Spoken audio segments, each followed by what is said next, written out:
آج دین غالب کیوں نہیں آ رہا؟ آج دین اوپر قائم کیوں نہیں ہے؟ اس لیے کہ ہم دین پر قائم نہیں ہیں۔ دین پر قائم رہنا ایک ہونا ہے، وحدت اختیار کرنا ہے، ایک جماعت بن کے رہنا ہے۔ جب تک یہ نہیں تو ہم دین پر قائم نہیں۔ تو جو لوگ دین پر قائم نہیں، ان سے کیا توقع کی جائے کہ وہ دین کو قائم کریں گے؟ ہو نہیں سکتا۔ پہلے اپنے اوپر دین کو قائم کرنا ہوگا، یعنی خود دین پر قائم ہونا ہوگا،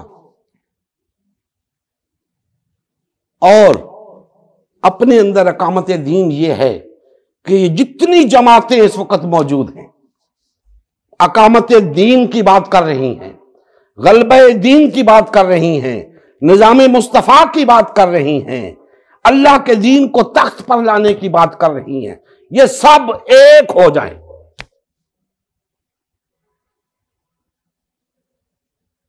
پھر یہ دین پر قائم ہو جائیں گی، اور جب یہ دین پر قائم ہو جائیں گی، یاد رکھیں دین بھی قائم ہو جائے گا، بھی آ جائے گا، مصطفی انقلاب بھی آ جائے گا، نظام مصطفیٰ بھی نافذ ہو جائے گا، خلافت بھی قائم ہو جائے گی۔ لیکن اگر یہ ایک نہیں ہوتے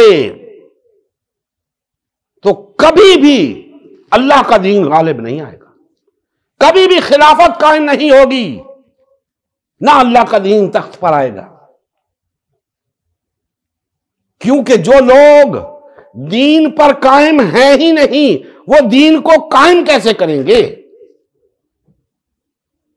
جو آج دین پر قائم نہیں، وہ کل دوسروں پر دین کو کیسے قائم کریں گے؟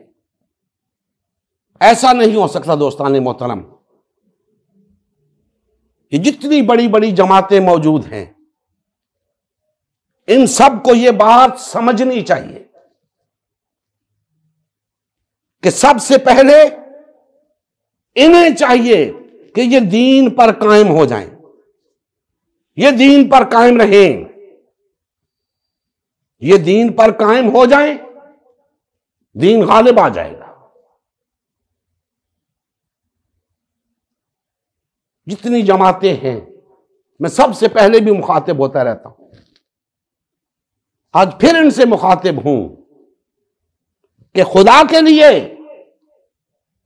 اس حقیقت کو سمجھو، اللہ اس کے رسول نے اس طرح جماعتوں میں تقسیم رہ کر کہیں بھی اقامت دین کی جد و جہد کی اجازت نہیں دی۔ اللہ اور اس کا رسول فرما رہے ہیں وحدت اختیار کر کے رہو، یہی دین پر قائم رہنا ہے۔ یہ سب سے بڑی علامت ہے دین پر قائم رہنے کی۔ اور اگر آپ دین پر قائم نہیں ہیں تو کس خیال میں بیٹھے ہیں کہ آپ دین کو قائم کر دیں گے؟ نہیں ہو سکتا۔ لہذا ہوش کے ناخن لیں، ایک ہو جائیں، وحدت اختیار کریں، ایک جماعت بن جائیں، دین پر قائم ہو جائیں، دین میں تفرقہ نہ کریں، دین میں تفرقہ کریں گے، دین پر قائم نہیں رہیں گے، دین میں تفرقہ کریں گے، دین کو غالب نہیں کر سکیں گے۔ اور اگر یہ بات ان اکابرین کی سمجھ میں نہیں آتی تو میں وابستگان سے مخاطب ہوں، نوجوانوں میری بات غور سے سنو، یہ تمہارے اکابرین جنہیں تم بڑے بڑے علماء اور فضلاء سمجھتے ہو، یہ اتنی بات بھی نہیں سمجھتے کہ دین پہلے خود ہمیں وحدت اختیار کرنے کا حکم دیتا ہے، تب دین قائم ہوتا ہے۔ اگر یہ لوگ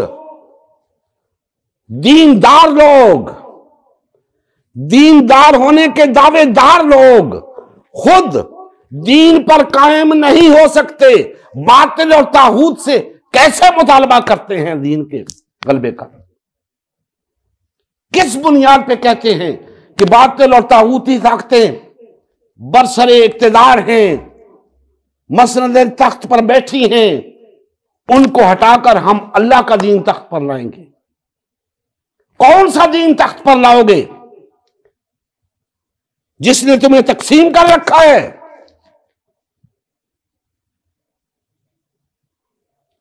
اللہ کا دین تخت پر تب آئے گا جب تم اس پر عمل پیرا ہو جاؤ گے، جب اسے قائم کرو گے، اپنے اندر قائم کرو گے۔ اور نوجوانوں یاد رکھو، یہ تمہارے اکابرین کبھی بھی اکٹھے نہیں ہوں گے، کبھی ایک نہیں ہوں گے، یہ کبھی دین پر قائم نہیں ہوں گے، یہ اپنے اپنے دین پر قائم ہوں گے، اللہ کے دین پر قائم نہیں ہوں گے۔ اور ہمیں اللہ کے دین کو قائم رکھنے کا حکم ہے۔ آؤ اللہ کے دین پر قائم ہو جائیں، آؤ ایک ہو جائیں، ایک جماعت بن جائیں، وحدت اختیار کر لیں، اس بات کا ثبوت فراہم کریں کہ ہم دین پر قائم ہیں۔ اور اگر ایک اچھی خاصی تعداد مسلمانوں کی دین پر قائم ہو جائے، کوئی مائی کا لال مسلمانوں کو غالب آنے سے نہیں روک سکتا۔ آج اتنی بڑی بڑی جماعتیں ہیں، بہت افرادی قوت ہے ان کے پاس، بڑے وسائل ہیں ان کے پاس، اللہ کا دین غالب کیوں نہیں آ رہا؟ اس لیے کہ وہ خود دین پر قائم نہیں ہے۔ آج یہ سب دین پر قائم ہو جائیں، میں لکھ کے دیتا ہوں دین غالب آ جائے گا۔ لیکن یہ لوگ دین پر قائم ہونے کے لیے تیار نہیں، دین پر قائم رہنا تو بعد کی بات ہے، دین پر آنے کے لیے ہی تیار نہیں۔ تو دوستان محترم، وحدت امت اور اقامت دین کا چولی دامن کا ساتھ ہے۔ صلی اللہ علیہ وآلہ وسلم کی زندگی کا مقصد غلبہ دین اسلام تھا۔ اس مقصد کے حصول کے لیے امت مسلمہ کی تشکیل ہوئی۔ امت مسلمہ نے نبی کریم صلی اللہ علیہ وآلہ وسلم کی سیادت و قیادت میں اسلام کو غالب و نافذ کیا۔ جب تک امت مسلمہ میں وحدت رہی، اسلام کا غلبہ برقرار رہا۔ جیسے ہی امت مسلمہ میں تفرقہ رونما ہونا شروع ہوا، یعنی پارٹی بازی شروع ہوئی، اسلام کا غلبہ جاتا رہا۔ آج غلبہ دین اسلام کی بحالی کی واحد صورت امت مسلمہ کی تشکیل نو ہے۔ الحمدللہ ہم نے غلبہ دین اسلام کی بحالی کے لیے اللہ کے رسول کی جماعت امت مسلمہ کو بحال و فعال کرنے کا بیڑا اٹھایا ہے۔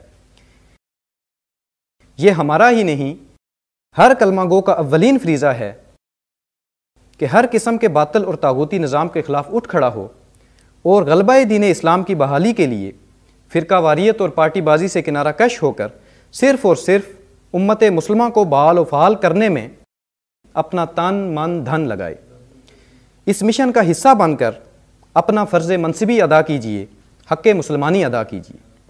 مزید تفصیل کے لیے ہمارا یوٹیوب چینل امت مسلمہ سبسکرائب کریں۔ ہمارا فیس بک پیج امت مسلمہ کی تشکیل نو لائک کریں۔ اس پیغام کو زیادہ سے زیادہ شیئر کریں۔ سوال و جواب یا فیڈ بیک کے لیے ہمارا واٹس ایپ گروپ یا میسنجر گروپ جوائن کریں یا اس نمبر پر رابطہ کریں۔ نمبر اور تمام لنکس ڈسکرپشن میں بھی موجود ہیں۔ جزاک اللہ خیر۔